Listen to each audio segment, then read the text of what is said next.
welcome to the German Council on Foreign Relations, DGAP, and welcome to today's special morning briefing. My name is Jan Stöckmann, and I'm head of the Kaiser Forum, a new initiative at DGAP for strategic questions, which will be launched later this year. Today, we are looking at the new German government and at the coalition treaty that was presented on Wednesday, still pending approval by the coalition parties.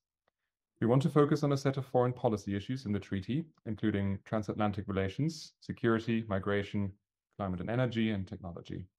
In these fields, the treaty repeats a lot of well-known claims and demands that one would expect of what used to be called a grand coalition, now perhaps more accurately a black-red coalition or simply a centrist coalition. It wants to protect international organizations and international law. It is committed to the EU and NATO. It describes Israel's security as Germany's raison d'etat, and it promises duly continued efforts in cultural diplomacy, humanitarian aid, and climate finance. So what's new? We do read about an all-new National Security Council, a Bundessicherheitsrat, as well as a National Crisis Unit, both based in the Chancellery. We read about a new military service scheme on a voluntary basis for the time being. We read about faster defense procurement and more predictability for the defense industry. We read about a slightly updated China policy, a bit of wriggling language there. Systemic rivalry is somewhat more pronounced. De-risking is in there. Insistence on trade rules, but also the statement to continue to cooperate on global questions with China. On Europe, we read about more qualitative majority voting in the EU Council. On migration, we read about checks at borders, no family for the first 2 years, and 5 years rather than 3 for citizenship applications. And there's more on climate, energy, and tech, which we'll go into with my colleagues. Now, is this the coalition treaty needed for a strong, effective government that the party leaders promised on Wednesday? Will the new cabinet be Germany's fitness trainer, as CSU leader Markus Söder put it? To discuss these questions, I'm delighted to introduce an all DGAP lineup of expertise today. First up will be our director, Thomas Kleine-Brockhoff. Next, Victoria Rietig, who is head of the Center for Migration at DGAP, followed by Dr. Aylin Matlé, who is a senior research fellow in the Center for Security and Defense. Tim Bosch is a research fellow in the Center for Climate and Foreign Policy, and last but not least, Dr. Valentin Weber, senior research fellow in the Center for Geopolitics, Geoeconomics, and Technology.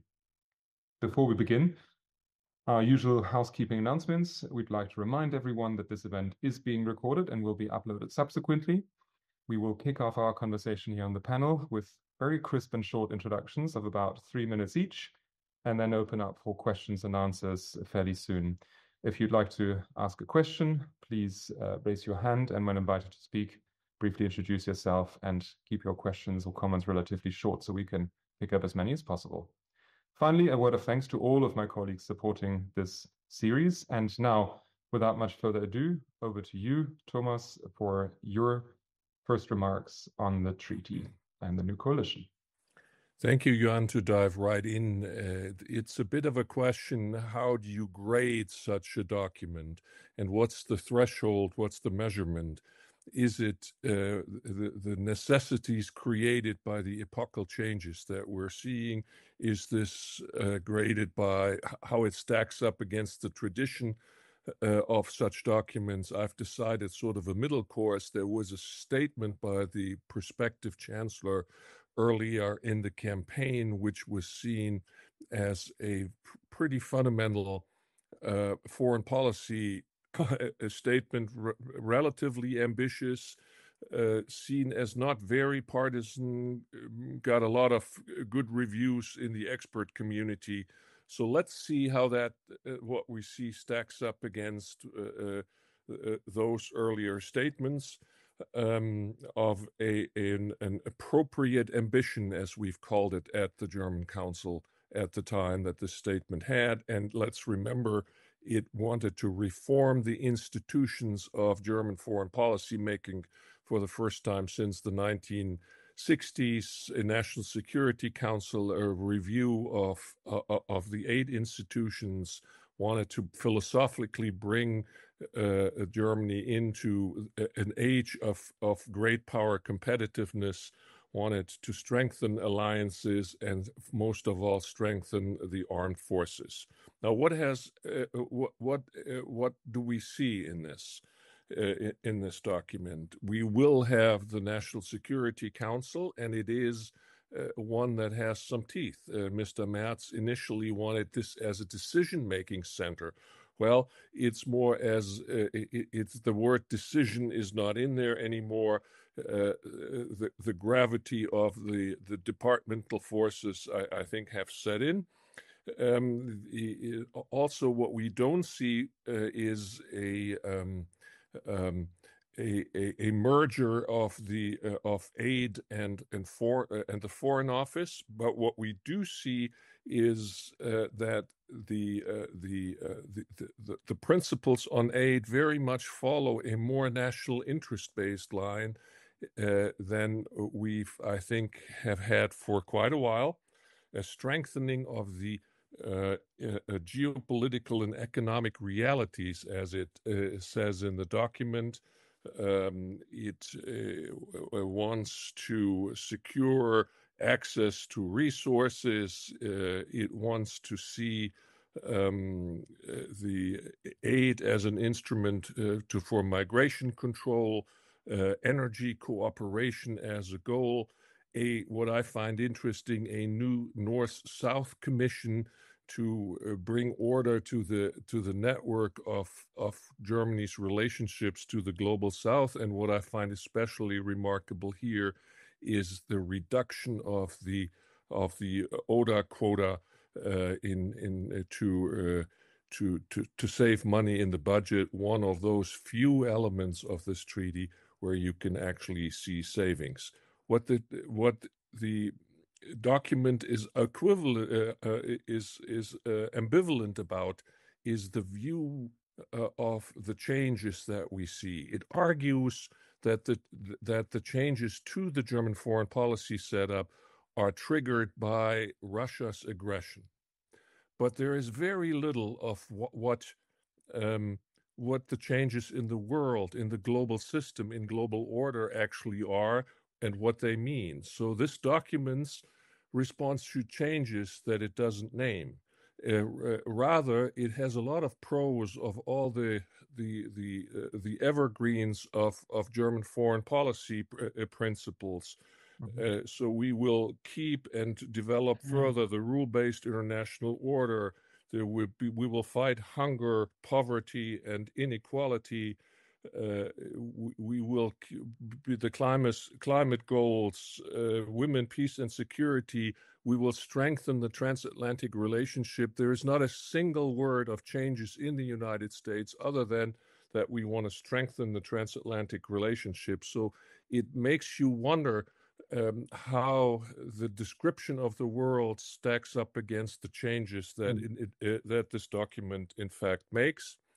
Of course, the key of it all is the strengthening of the Bundeswehr. My colleague Aylin Matlé will go into more depth later. I will just make one remark.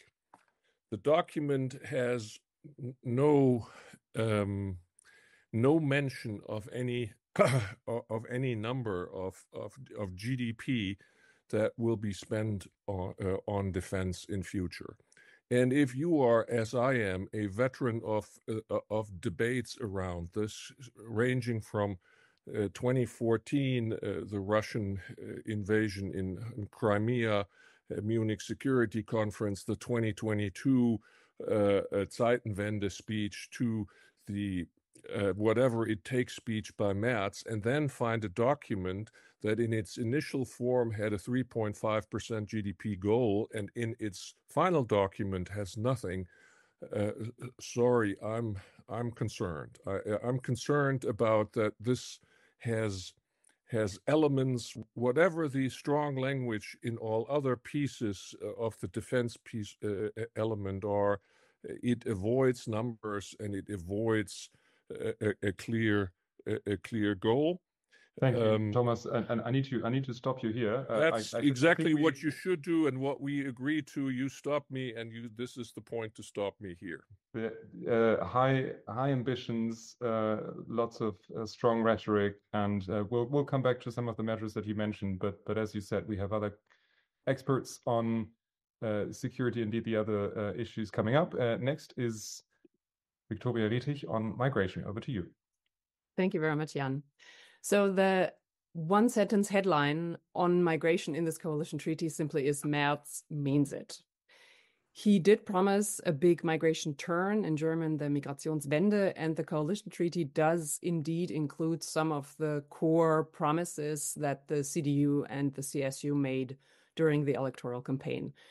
But one also has to say the SPD also scored points and buffered some of the more extreme demands that the CDU-CSU brought in. So I would say that the overall result on migration does mirror the power balance in the new coalition.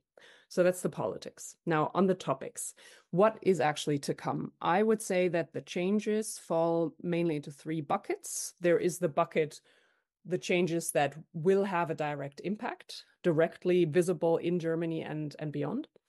Then there are those that where the impact may sound big, but it might be quite a lot less than one thinks. And then there's the cases where we simply don't know yet, where it's too early to tell the impact. So I'll say a few words about each of these buckets.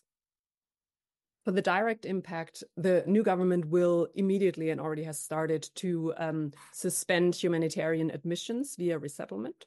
So concretely, that means fewer refugees can now enter Germany legally by getting on an airplane and just coming in and who've been security checked before. So that number has been slashed. Germany also suspends family reunification for people with subsidiary protection. That's a protection status a little less than recognized refugees. The new government will designate new countries as so-called safe countries, among them Morocco, Tunisia, Algeria, and India, to allow Germany to then fast-track asylum applications from these countries. The new government will also cut benefits for newly arriving Ukrainians, so they will no longer receive social benefits that are comparable to what citizens get, the so-called Bürgergeld, but instead are going to get benefits as other asylum seekers would get. And the government will do away with the so-called turbo naturalization after only 3 years, so the new wait time to become a citizen is 5 years again. So all of these things have been decided, and you already either see a direct impact already, or you will see it very soon. That's bucket number one. Bucket number two may sound big, but will likely have less impact, is first and foremost the promise to turn back asylum seekers at Germany's borders. That was a big debate during the electoral campaign, a key promise. But the implementation of this really is a gray zone. It is very hazy how that will work. The treaty says that it will happen in cooperation with neighboring countries, but that can simply mean anything. And as elsewhere in life, consent is key. So it is not clear whether our neighbors actually have to consent or will consent to this, and what happens if they don't consent. Another part is that the government will and has announced to keep border controls in place indefinitely. Now, the border controls at all German borders have been in place already, but it's the first time that it is said straight out that this is not just a temporary measure, but is meant to stay there until the situation improves. And again, that can mean a lot of things. The third bucket, where it's simply too early to tell, but there is some potential for change in that, is that the new government will shift responsibility for deportations away from the state level, where it has been in Germany, to the federal level. In my view, that is a very good idea. That is, in fact, something that we at DGAP have been recommending for 5 years. But the impact will depend on how that is then implemented and organized within Germany, and whether enough resources are then allocated to the federal agency that will conduct these deportations, namely the federal police. The big question to me is, how are they going to do this big thing at the same time that they have to increase massively their resources towards the border to make true on the campaign promise to turn back asylum seekers and to continue those border controls along all of Germany's borders? I leave it there. Those are my 3 buckets. There is, of course, a lot more in the text, including a lot of continuation of the prior work. So my last sentence and my piece of advice really to all of us is that on migration, not everything will be new, but do expect a new normal. Merz does mean it. Thanks a lot, Victoria. And because I know that you might have to leave it a little earlier, let me ask a brief follow-up question.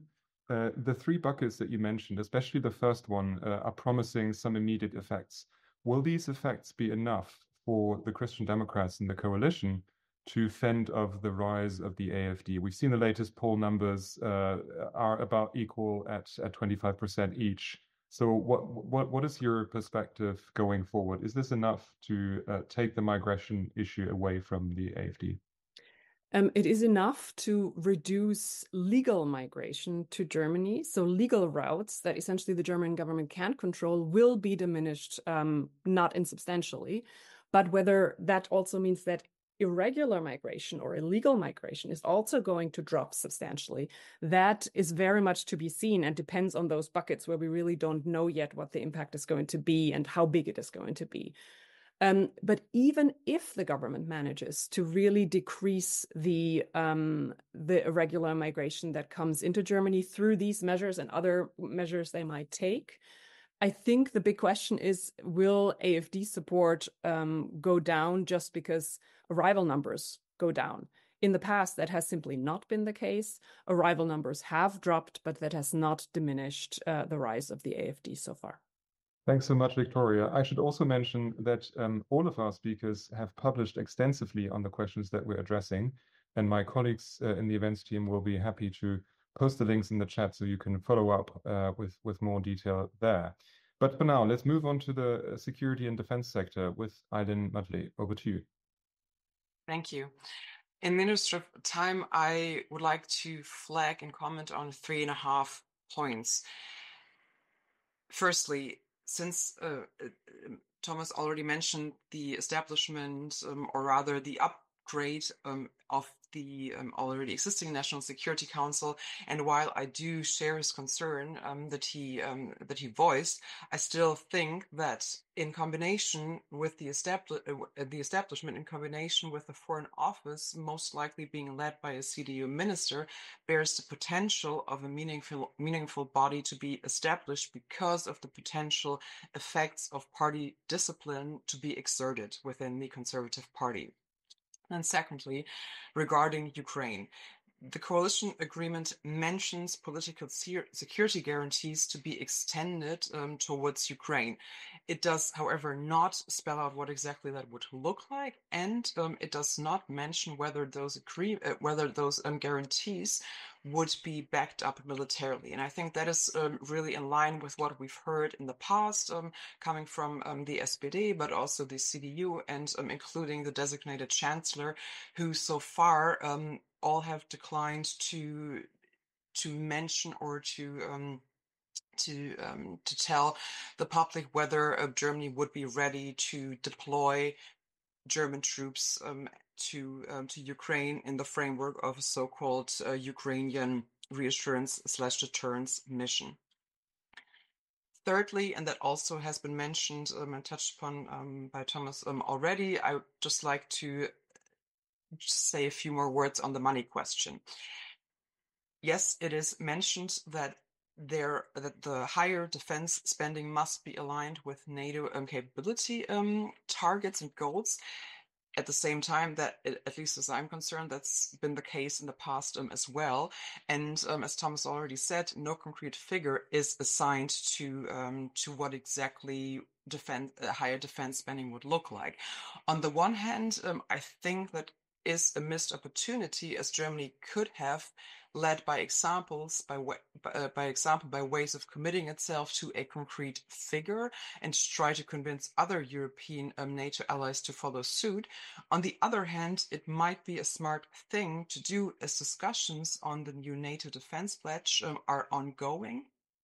And by the time the NATO The Hague summit will roll around in late June, we might have a clearer picture of how and whether and to what extent the US is planning to withdraw troops and capabilities from Europe, which will in all likelihood have a significant bearing on defense spending, not only in Germany, but the rest of NATO Europe as well.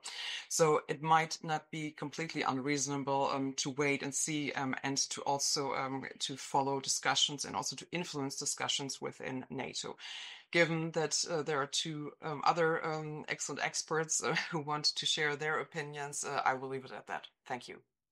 Thanks a lot, Aylin, but we'll certainly come back to security in the Q&A. Next will be Tim Bosch for climate and energy. Thank you very much, Jan, and thanks for the invite. I also want to follow Victoria's example and kind of put a headline over this, which is, in my view, more emphasis on energy, including its security dimensions in the coalition agreement, and somewhat less explicit mentioning of international climate policy and I think some policy questions going forward in that sphere. I want to briefly also, in the interest of time, highlight 3 points. The first is that the first section of the coalition agreement makes clear and reiterates Germany's commitment to the EU climate targets, specifically the 90% emissions reduction compared to the 1990 levels until 2030.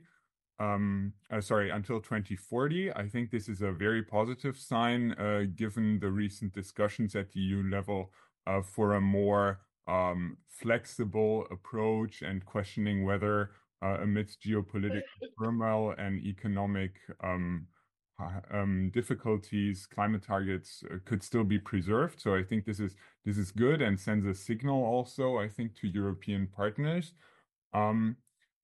Also, there is, however, invoking of a more flexible approach.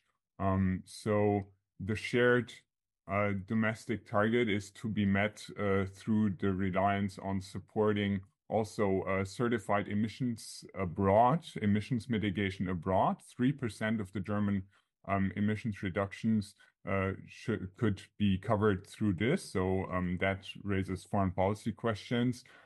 If certified emissions mitigation abroad is supported, I think that's something we'll continue to look at.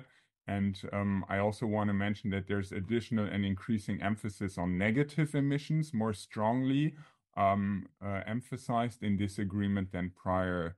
And I think that is something that leads to a complex landscape where I think there is a focus on renewables clearly as the opportunity structure for Germany. I think there's also a clear wording in favor of renewables rather than nuclear, which there were some questions about, I think, in the run-up. So there the wording is very clear. And at the same time, this invoking of a more flexible approach. The second thing I want to mention is that there's now a stronger focus, more than before in these doctrinal documents, on energy security, with an emphasis not only on security of supply, but also on affordability, and in addition to sustainability questions. And I think a more holistic look on energy sector, as it has become part of the geopolitical context and energy has been weaponized by adversaries, is I think a good sign to see.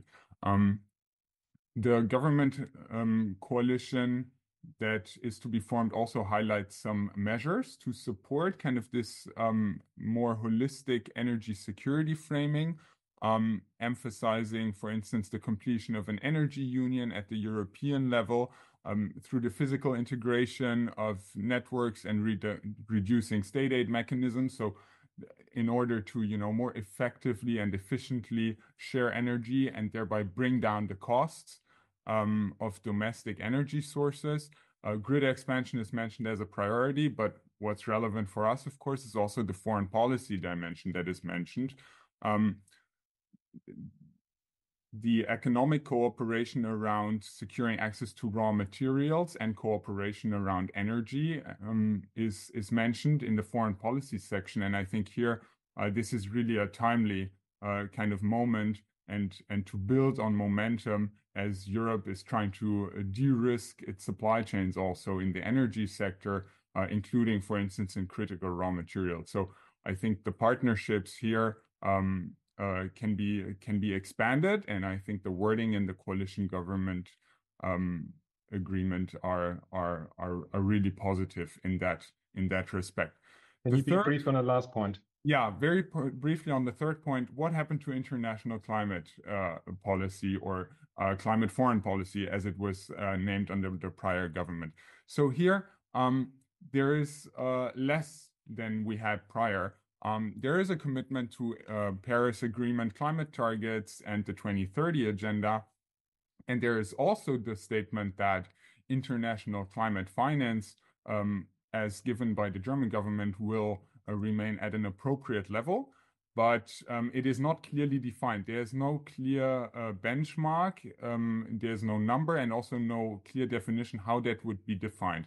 So here there are some questions, especially because, as Thomas said, the ODA quota will be reduced, and the ODA quota is one way through which you transmit international climate finance.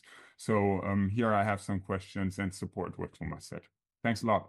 Thanks, Tim. And over to you, Valentin, for tech policy. Thanks so much, Jan, and thanks for inviting and bringing us all together as well. I'll put my emphasis on the tech, as you said, and I'll categorize my comments into that the coalition treaty is really there's the good, the bad, but also the ugly. So one good thing that I'd like to highlight is really that there are measurable goals. It's high ambitions. Germany has the ambition of setting up an AI gigafactory in Germany. What is that? That's basically an AI computing center with 100,000 or so AI processors. So that's really good. The EU wants to set up 5 of those in the European Union, and Germany really wants to bring one into Germany. And that's really good. One bad thing in the coalition treaty is there is a reference to active cyber defense. And that could mean, for instance, that Germany is taking down servers abroad. And as you've seen already in the comment section or in the chat, I've made my position very clear on that in a piece that really argues more for economic and diplomatic leverage towards Russia and China and other malicious actors in cyberspace, rather than doing active cyber defense. So active cyber defense won't change the calculus of Beijing and Moscow. They'll just keep on doing what they're doing. And we really need other measures, economic and diplomatic ones. So, and lastly, also, the ugly part of this coalition treaty is that there is very ambiguous language about China. The coalition treaty is not clear about how it wants to, what approach it wants to take against China. And one mention is, for instance, that the coalition treaty does state that it wants the exclusion of untrustworthy providers to provide critical infrastructure components. But that was already part in the last treaty, coalition treaty of the last government. And the problem is that we still see Huawei components in the critical infrastructure. So even if it's mentioned in there, it doesn't mean that it will change much in there. So we really have to see that there will be something. The last problem is really that there's major challenges that Germany faces in coming in from China. That's car makers such as BYD, drones, Temu and Shein, but also TikTok. And we don't see anything in the coalition treaty that sets out a clear policy for Germany, what it's going to do about these large scale Chinese companies that also pose a risk towards German national security, and how that risk can be mitigated. So there's really nothing in there that would address that quite largest but also long-term challenge that Germany is facing. Thank you. Thanks a lot, Valentin, and thanks to all of you for being brief, which means that we have 30 minutes left for Q&A. And I'd like to encourage everyone in the audience to come forward, ask questions in person. I already spotted one in the chat, which I'll hand, I think, back to our director, Thomas. A question by Jörn Eichhorn posted in the chat about the quality of the agenda setting in the new coalition treaty. I think you alluded a little bit to that when you talked about the language and the level of ambition, but really the agenda setting. And perhaps also we have many people from abroad in the audience, the potential of this treaty to send the kind of signals abroad to Europe, but also across the Atlantic that have been demanded over the past months and years, really. Thank you, Jan. The coalition treaties traditionally haven't been places to set agendas that go far ahead of society. In fact, a coalition agreement is rather a lagging indicator, and I think you can see that sort of the idea of changing your outlook on the world is rather lagging in this. Rather than striving to be upfront. That doesn't mean that there isn't some innovative elements in there, but I wouldn't see this coalition treaty as an instrument as a reform motor that has a philosophy, a chapeau around it that moves the society. It has concrete elements that move the country forward at best, and you can also see them in some of the tech areas that are relevant for defense. I would point to the whole emphasis on space acquisitions of technology, science, and so forth. So there's elements like that, but not in the overall picture. There's also mention of the space security strategy, by the way, which has been which we've been waiting for a while, by the way. I saw that Dennis McShane had put his hand up earlier. Do you still want to pose your question? Yes, if you could unmute yourself and briefly introduce yourself and go ahead.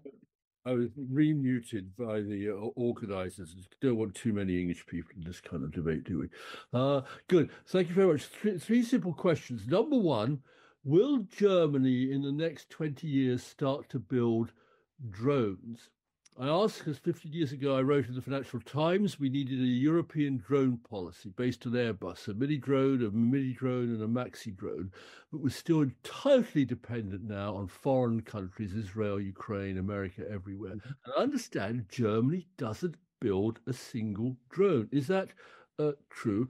Number two, can we say that the Putin Versteher era of Mr. Schröder, Ms. Merkel is over, but is the Xi Versteher era still operative? Or can we actually understand that China is a huge problem to be solved, but it's not a friendly nation under almost any category? And finally, disappointment that after President Macron last year proposed sending European troops, NATO troops to Ukraine as some kind of support force, not to fight, but to be there. And then, of course, Keir Starmer's picked that up. And yesterday there was a meeting of 30 governments in London on this, or maybe Brussels, on this very issue. Is Germany still going to be a pacifist nation in terms of committing troops to common European and NATO security type missions? Thank you very much. Thank you. I'll try and distribute these questions. Aylin, if you could comment on drones, perhaps. Xi Versteher, Valentin's direction, and then Ukraine, perhaps Thomas. But please, my colleagues, if you want to come in, you can also raise your hand and comment as well. But let's start with Aylin.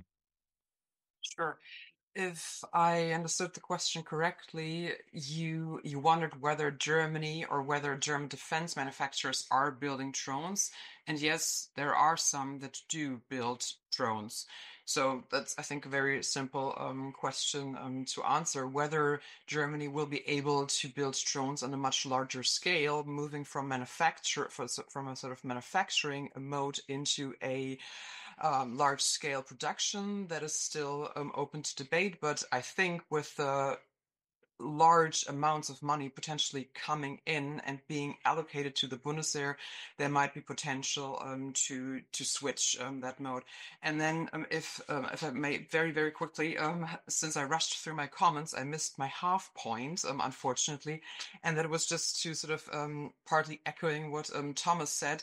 There is a sort of lack of recognition of the developments that we are seeing in the US unfolding. And just one example of that, nuclear sharing is sort of the commitment to nuclear sharing is renewed in that document. However, there's no mention, for example, that there might be the need and necessity to also engage and invest into a European dimension of nuclear deterrence, nuclear sharing, or however you want to frame that, which I find quite interesting. Valentin, so that's it. Thanks, Aylin. Valentin, is the era of he Versteher over? Well, we have to understand him because then we will be better able to build German policy.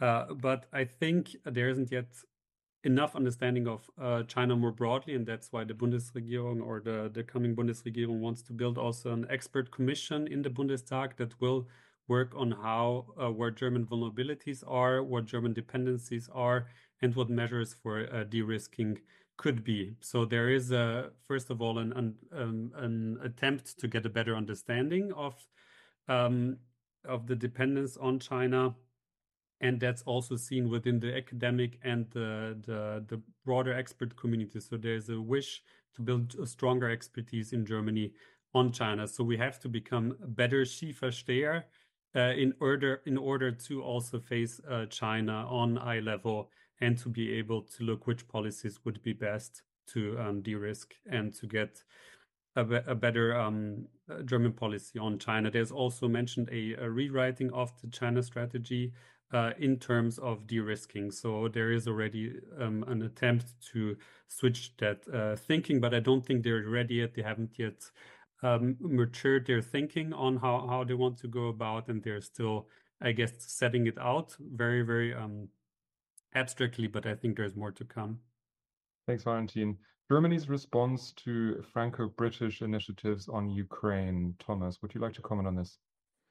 Yeah, I'm not quite sure whether I would share the premise of the question, which seems to assume that Germany is a pacifist nation. It used to have a military of 500,000 in the post-war era, spent 3.5% on defense, and was a strong participant in NATO defense. So there is a pacifist movement in this country. Then secondly, there is probably something that is not pacifist, but there is a hesitancy towards long-term strategy, and that sometimes comes with hesitancy, and then it gets problematic to midterm strategy.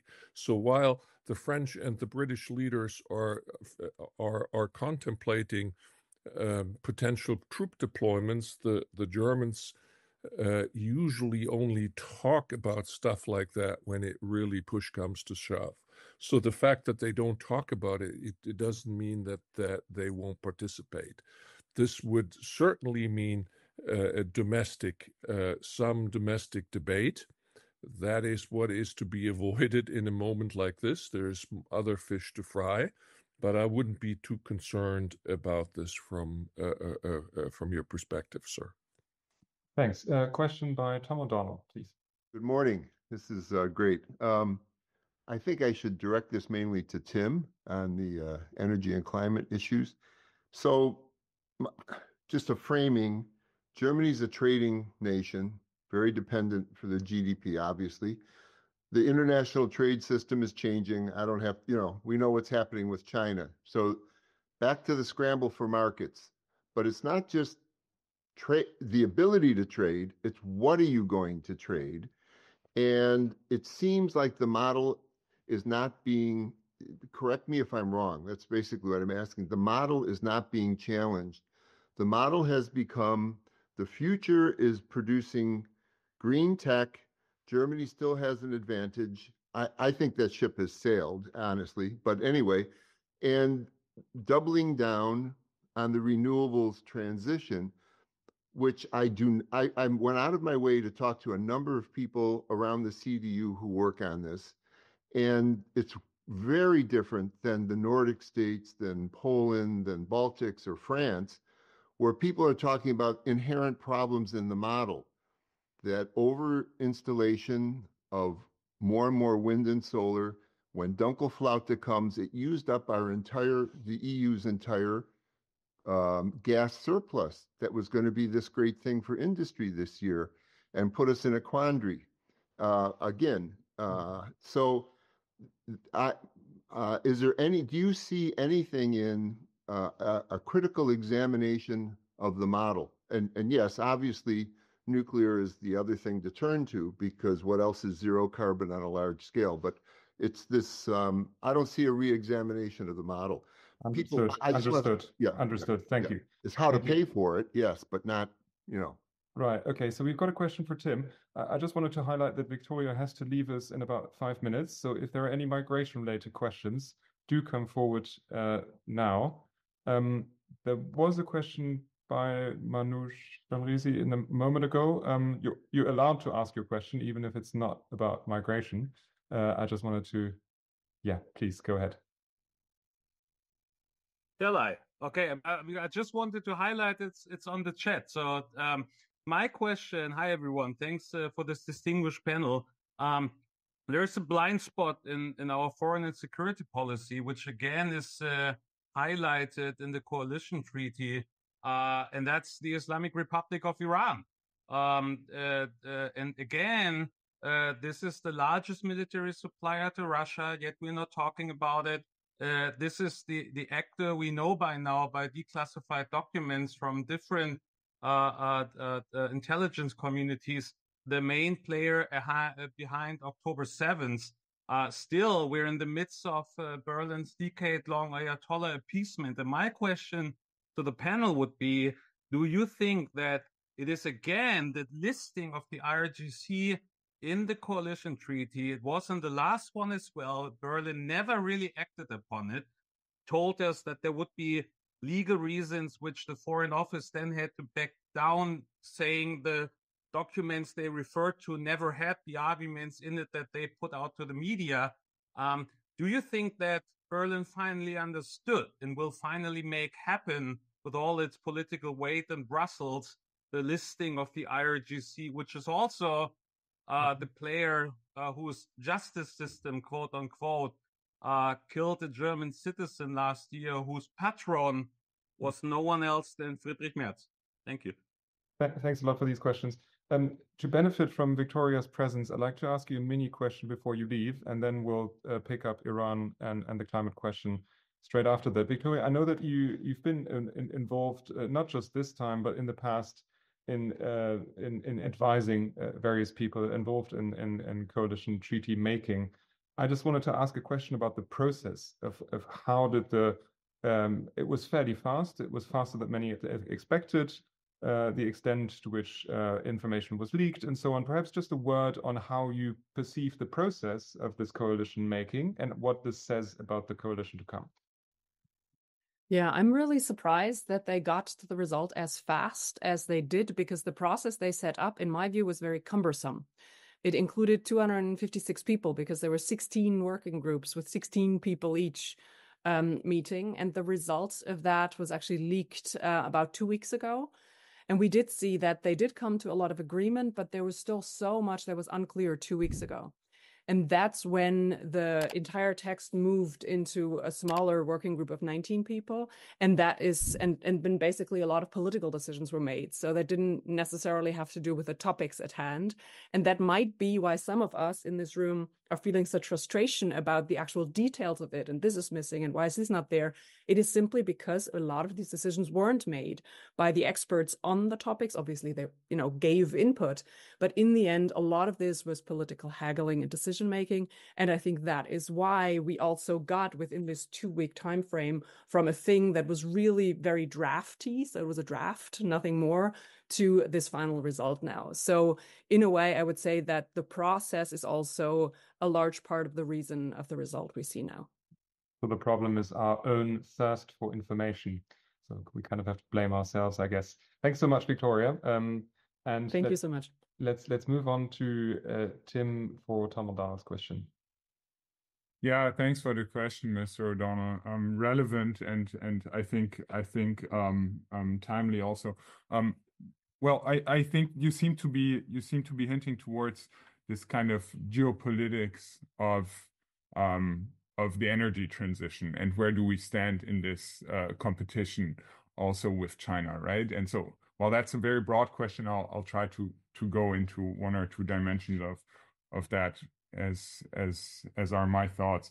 So I think that the government is sensitized to that, and policymakers in Berlin are sensitized to that. And there is now, more than 5 or 10 years ago, a recognition that this is an area of competition. And it's also, because the supply chains for green tech are so embedded in China and with China, I think there is also an understanding that to reduce those dependencies is important. I think, in terms of the energy sources you were mentioning, gas, renewables, etc., I want to highlight that I think the government is right to identify renewables as the main opportunity structure in Germany, given that, the phase out of coal and nuclear is sealed, and it is kind of the only domestic resource we're sitting on.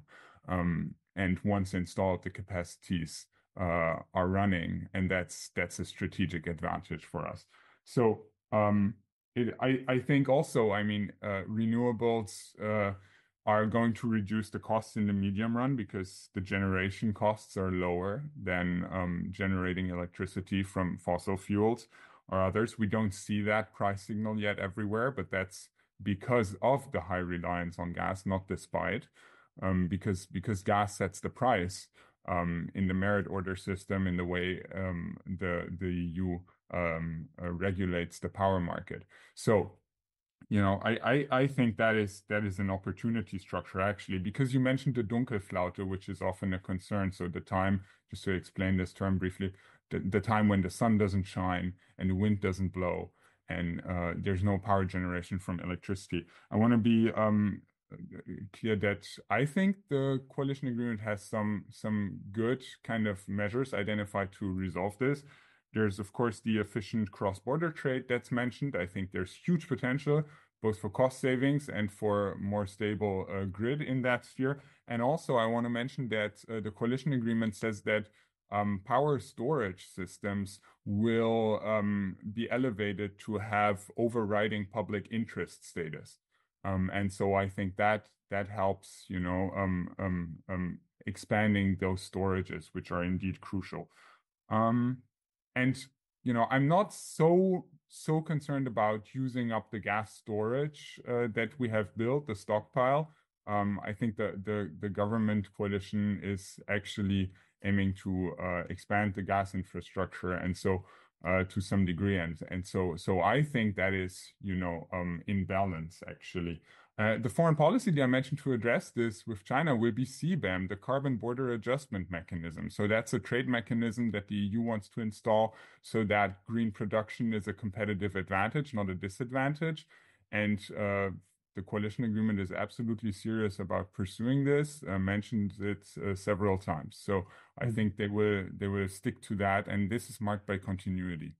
Thanks, Tim. Who's picking up Manu's question on Iran? I'm looking at perhaps Aylin and Thomas here. Who wants to go first? Aylin? I'm by no means an expert on Iran, so I will just give it a try, and then Thomas, please be my guest to add or to clarify or to correct. I think there might be a chance that the IRGC will be added to the EU terrorist now, given the very, very determined and clear language on how this coalition government wants to support Israel, and given the rivalry between Israel and the threat between Israel and Iran, and the threat that Iran poses to Israel, I think the chances are that this step will actually be taken.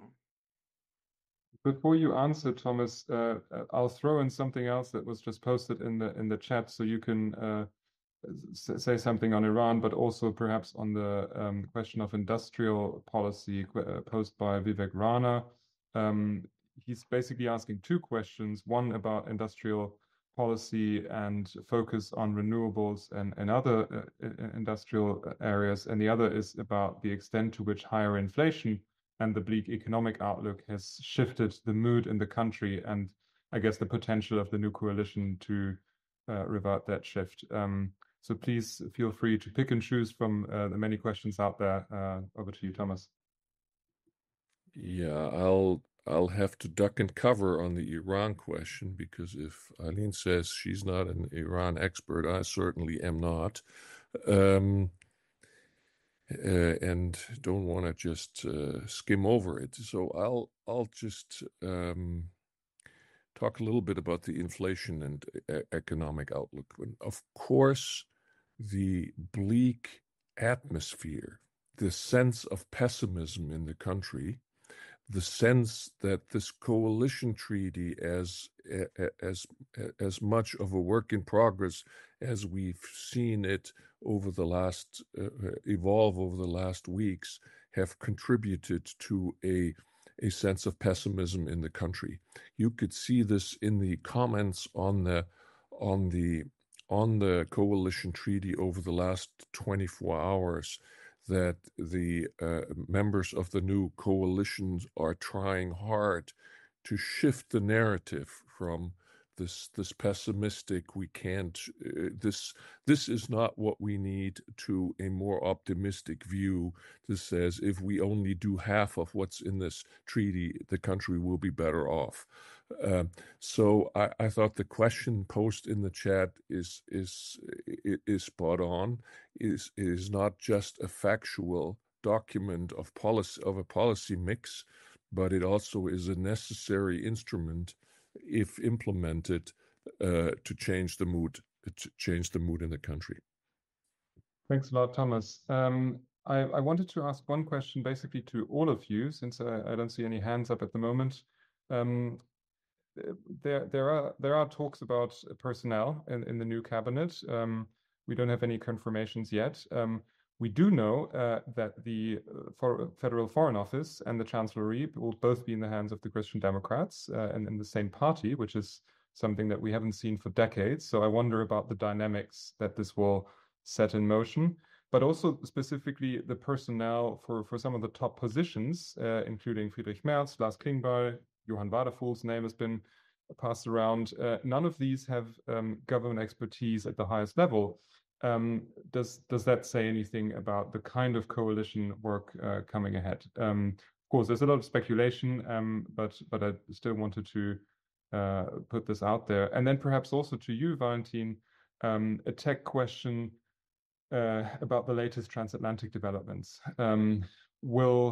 Will the declining transatlantic relationship and the tariff and trade policy war have any impact on how the new German government should position itself when it comes to tech? So let's start perhaps with Valentin, and then we'll do the rounds. And I'm sorry if I miss some of the questions in the chat. It's hard to read longish statements while also trying to field the questions here in the panel.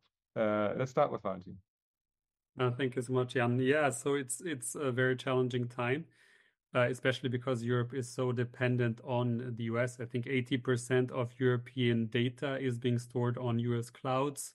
Recently, the BSI, the German Federal Information Security Office, signed again a deal with Google to provide a Google Cloud for the German public sector. So you can see here, even very recently in the last few days, there were still this interconnection with the United States. But there's an understanding, I think, within the government, within the ministries, that they want to do a transition And even if it's not everything going to be so efficient, so fast, and so smooth, they're going to slowly transit away, I think, from US providers for the most critical services. And in the coalition treaty, it's also mentioned that Germany is going to be Anker Käufer. So they are going to buy those digital services from Germany, from Europe, and thereby try to incentivize a larger industry around that. So there's really a thinking that the German public, that the government can go ahead and incentivize it. So I think that's going to be the right approach. I don't think at the moment that a tax on US digital services will be the right thing, because we don't have yet the alternatives in Europe to switch. But I think slowly this public sector approach as well, and creating the right ecosystem as well in Germany and Europe, will be the right approach. Mm-hmm. Thanks. Thomas, do you want to say a word on the cabinet setup? Actually, I would love to avoid this because it's all speculation. We have name lists, but I do want to say two words on the coherence question that you posed, and then there is a question by Daniel Brösler on Weimar that I want to pick up on. One is, Aylin said it in her early remarks, the fact that for the first time since, I believe, 1966, and Foreign Minister Gerhard Schröder, not the one that we're thinking of the conservatives, was a foreign minister, is the fact that the Foreign Office and the Chancellery is in the same hands, plus a new National Security Council, sends a clear signal that one of the main priorities of this new chancellor is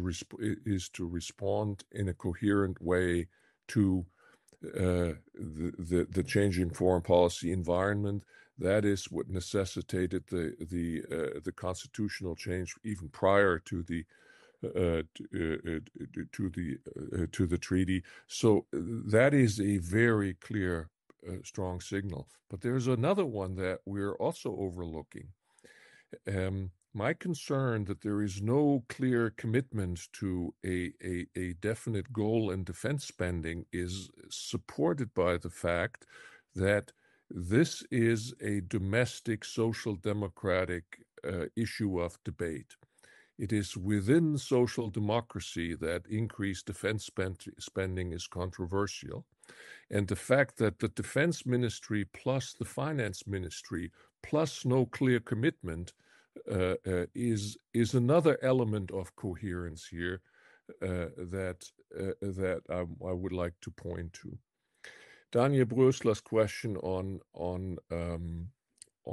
Weimar and environs. Friedrich Merz has been very clear since his Körber speech that his first day's visit to Prague, to Warsaw and Paris will be followed up by a policy focusing on these neighbors, on a coalition of the willing approach to a set of problems. There's a lot of pros on Europe and a lot of well-known words and formulations in the coalition treaty right now that doesn't give us a hint of where this is going. The whole Europe question, I think, there's an element of political will, and if you want to put it broadly, of wishful thinking. This is a last exit. We need to, if the transatlantic relationship is ailing, Europe is the next or the last exit, and I think the coalition treaty and all the utterings of the prospective chancellors speak to that. Mm-hmm. That's a point where he has to prove himself, and is probably ready to do so. I'm glad that you mentioned Europe, as does Emma Brook in the chat, because Europe features as I think the second to last point if you scroll down the table of contents in the coalition treaty. So it's not very prominent there. But I'm afraid we're almost running out of time. I do want to give the two other colleagues that have not spoken most recently, Tim and Aylin, a chance for brief concluding statements and perhaps a look out on how successful the coalition will be in your respective fields. Let's start with Tim and then Aylin. Sure. I also will gladly kind of refrain from personnel speculations at this point, but I will say something which we already know and which is also quite instructive, I believe. The former Ministry of Economic Affairs and Climate is now going to be called the Ministry of Economic Affairs and Energy. So I think it's just, just to reinforce again my starting claim that I think, we're going to see a shift in priorities in a way where, this is going to be a lot about secure energy systems, which are also affordable and sustainable. And I think, not losing track of that balance is important. And the question is a bit how much changes in the vocabulary versus in the substance. But I think there is, a shift compared to 5 years ago. And that has a lot to do with all the geopolitics that we've been discussing in this format. In terms of the mandate of international climate policy in the Foreign Office, I still have some questions because the coalition agreement wasn't as clear about it as was the prior one, so that remains to be seen. But I think that shift of priorities, regardless of personnel, is already sensible. Thanks, Tim. Aylin, you have the last word. Thank you.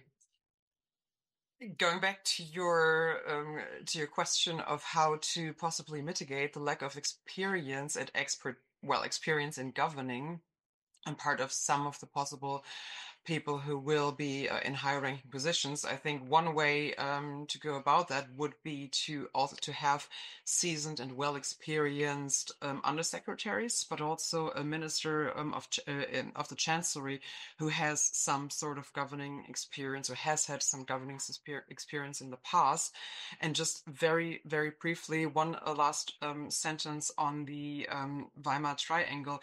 If I haven't grossly overlooked something, the Weimar Triangle is only mentioned in the context of Europe and rather softer targets like research relations, whereas the E3 format, including Germany, France, and the UK, is also mentioned in the context of foreign policy and the possibility of that format being used as a policy instrument, which I find a bit surprising that Poland is not mentioned in that context as well.